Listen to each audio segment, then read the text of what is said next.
पिछले वीडियो में हमने कम्फी यूआई के नोड्स और वर्कफ्लो के बेसिक रूल समझे थे।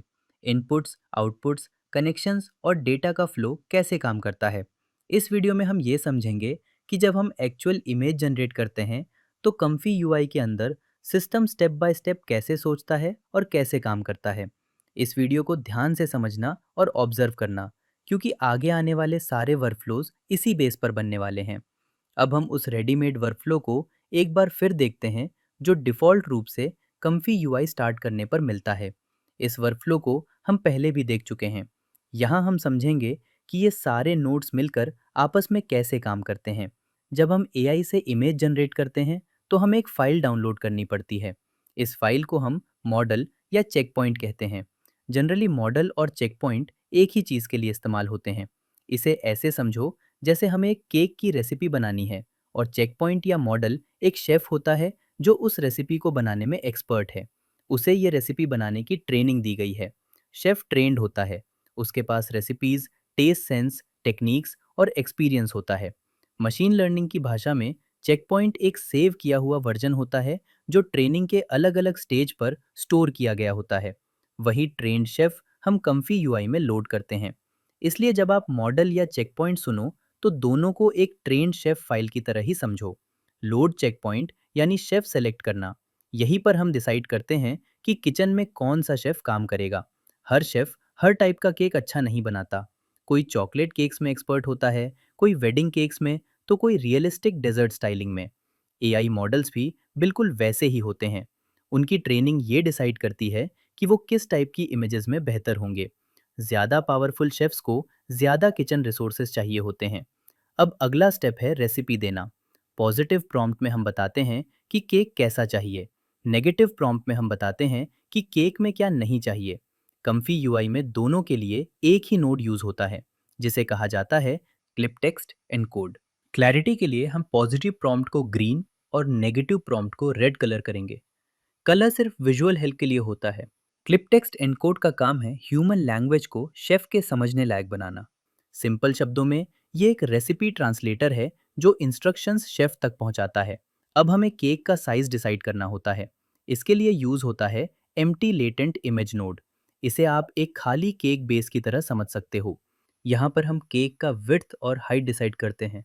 इस स्टेज पर अभी केक बना नहीं है, सिर्फ एक खाली बेस है जिसमें केक बनने वाला है। के सैम्पलर, यहीं पर शेफ, रेसिपी इंस्ट्रक्शंस और केक का साइज सब एक साथ आते हैं और केक बनता है। सीड को आप स्टार्टिंग कंडीशन की तरह समझो। सेम सीड का मतलब सेम स्टार्टिंग पॉइंट, इसलिए रिजल्ट भी सेम आता है। सीड बदलोगे तो केक थोड़ा अलग बनेगा। के सैम्पलर ये डिसाइड करता है कि प्रोसेस कितनी बार रिपीट होगा, कितनी क्रिएटिविटी अलाउ होगी और रेसिपी को कितनी स्ट्रिक्टली फॉलो किया जाएगा। अभी सारे पैरामीटर्स याद रखना ज़रूरी नहीं है, बस इतना याद रखो, असल केक यहीं बनता है। V A E decode, cake को फाइनल शेप देना। के सैम्पलर के बाद आउटपुट एक हिडन फॉर्म में होता है। केक बना होता है लेकिन अभी प्रेजेंटेबल नहीं होता, इसलिए अगला नोड होता है वी ए ई डिकोड। इसे आप फिनिशिंग और प्रेजेंटेशन स्टेज की तरह समझ सकते हो। यहीं पर केक फाइनल शेप और लुक में आता है। इसके बिना केक बना होता है लेकिन सर्व नहीं हो सकता। फाइनली आता है सेव इमेज नोड। यहाँ केक प्लेट पर आता है, सर्व होता है और कस्टमर को मिलता है। अगर पूरे प्रोसेस को एक लाइन में देखें तो फ्लो कुछ ऐसा होता है। शेफ सेलेक्ट होता है, रेसिपी मिलती है, पॉजिटिव और नेगेटिव इंग्रेडिएंट्स डिसाइड होते हैं, केक साइज डिसाइड होता है, के सैम्पलर केक बनाता है, V A E D code finishing करता है, सेव इमेज फाइनल आउटपुट देता है। ये लॉजिक हर कम्फी यूआई वर्कफ्लो में सेम रहता है, चाहे वर्कफ्लो कितना भी कॉम्प्लेक्स हो। चलिए अब इस वर्कफ्लो को रन करके देखते हैं। रन पे क्लिक करते ही हमें एक एरर मैसेज शो कर रहा है, क्योंकि चेक पॉइंट में अभी हमने कोई भी मॉडल को डाउनलोड नहीं किया। अभी के लिए हम civitai.com इस वेबसाइट पे आएंगे और यहाँ सिंपली जगन्नाथ टाइप करेंगे और इस फर्स्ट मॉडल को सिलेक्ट करेंगे। शुरुआत में सीखने के लिए ये मॉडल बहुत ही अच्छा है, तो हम इसे डाउनलोड कर लेंगे। यहाँ डाउनलोड पे क्लिक करते हैं और कम्फी यूआई के मे फोल्डर में जाके मॉडल्स के अंदर चेक पॉइंट्स इस फोल्डर में से सेव करेंगे। ये कुछ 6.62 गीगाबाइट्स का है, तो इसे डाउनलोड होने में टाइम लगेगा। तब तक हम प्लस साइन पर क्लिक करके यही वर्कफ्लो स्क्रैच से बिल्ड करते हैं। कैनवस पर डबल क्लिक करो, लोड चेक पॉइंट ऐड करो। हमारा मॉडल डाउनलोड होते ही मैं यहाँ इसे कैसे सिलेक्ट करना है दिखाऊंगा। फिर क्लिप टेक्स्ट एनकोड ऐड करो, एक पॉजिटिव रेसिपी के लिए और एक नेगेटिव रेसिपी के लिए।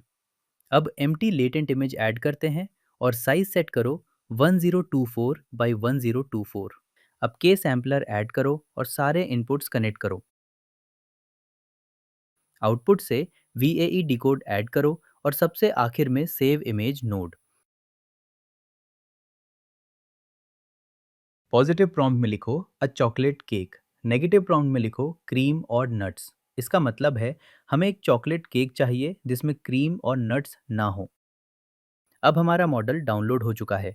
या तो आप वर्कफ्लो पर कहीं भी क्लिक करके आर बटन प्रेस कर सकते हो, जिससे कम्फी यूआई रिफ्रेश होगा, या फिर कम्फी यूआई को रीस्टार्ट कर सकते हो, जिससे डाउनलोड किया हुआ मॉडल चेक पॉइंट में दिखने लगेगा।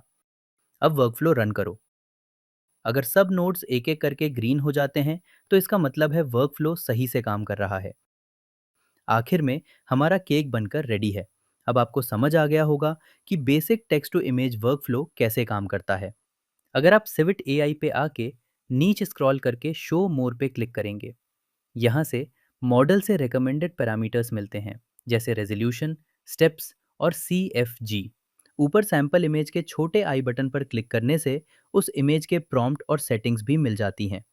अब वही सेटिंग्स ऐड करके रन पर क्लिक करो।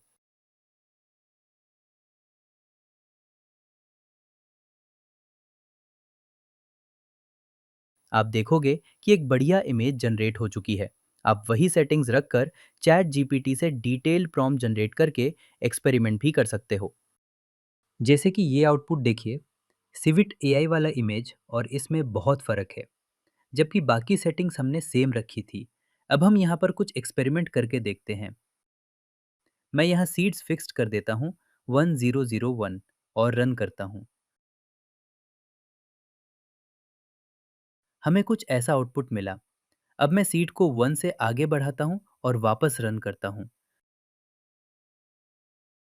अब आउटपुट बहुत अलग हो गया। मैं सीड वापस 1001 पे लाता हूँ और रन करता हूँ,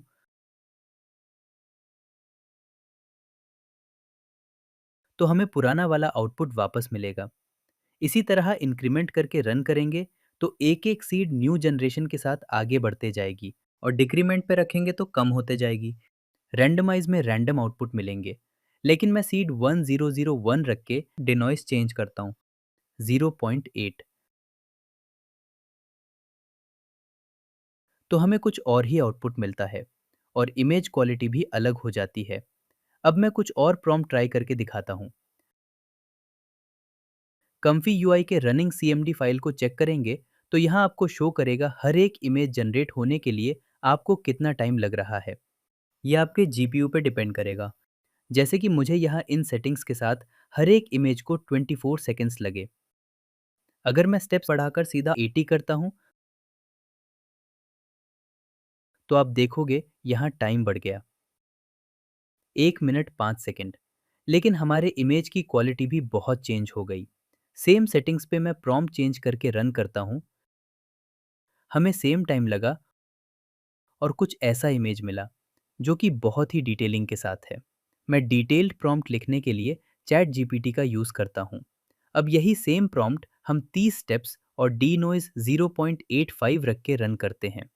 तो अब हमारा रेंडर टाइम तो कम हो गया, लेकिन हमारा इमेज थोड़ा सा कॉम्प्रोमाइज़ हो गया। तो यहाँ ये सब सेटिंग्स चेंज करते समय हमेशा अपने ग्राफिक कार्ड की कैपेसिटी ध्यान में रख के ही करिए, वरना कम्फी यूआई हैंग हो सकता है या आपका पीसी लैग कर सकता है। हम अभी बेसिक SDXL मॉडल पे हैं, तो ये सारे इशू हमें नहीं आएंगे, लेकिन जैसे जैसे हम एडवांस मॉडल्स यूज़ करते जाएंगे आपको इश्यूज फेस हो सकते हैं, लेकिन उसके भी सॉल्यूशंस हैं, वो हम आगे सीखेंगे।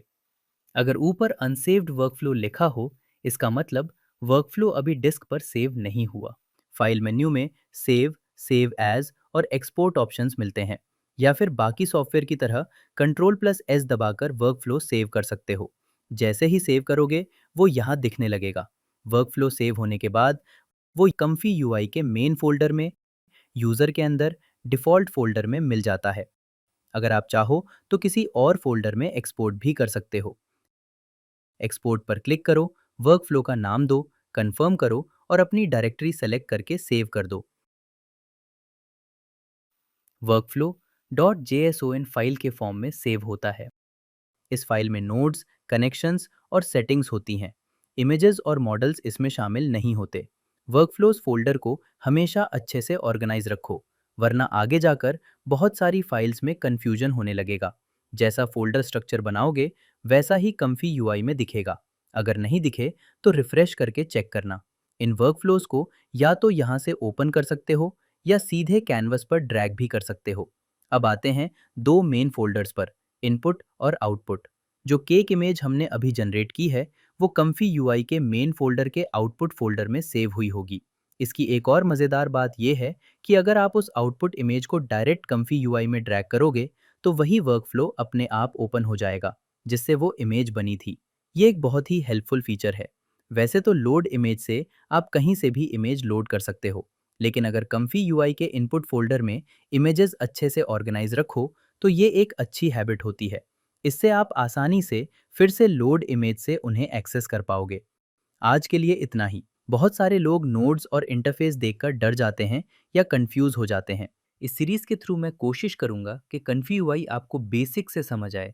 इस सॉफ्टवेयर से आप बहुत सारे पेड सॉफ्टवेयर्स को रिप्लेस कर सकते हो, और आपके पास हाई एंड पीसी हो तो आप एआई वीडियोस के लिए भी इसे यूज़ कर सकते हो। वन टाइम इन्वेस्टमेंट होगा, लेकिन प्राइवेसी के साथ लोकली काम कर पाओगे। कम्फी यूआई रन करने के लिए आपके पास एक डिसेंट एडिटिंग पीसी या लैपटॉप होना ज़रूरी है। मैंने अपने पीसी का कॉन्फ़िगरेशन नीचे डिस्क्रिप्शन में मेंशन किया है। आप स्टार्टिंग रेफरेंस के लिए उस कॉन्फ़िगरेशन को देख सकते हो। मैं स्ट्रांगली रिकमेंड करूंगा कि कम्फी यूआई को एक सेपरेट ड्राइव में इंस्टॉल करें।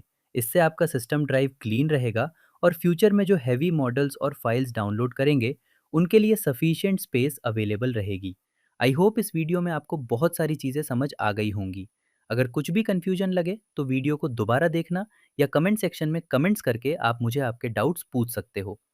वीडियो पसंद आया हो तो प्लीज़ लाइक करके आपका सपोर्ट दिखाइए। चैनल को सब्सक्राइब करिए और बेल आइकन हिट करना ना भूले, जिससे कि आने वाले वीडियोस आपसे मिस ना हो।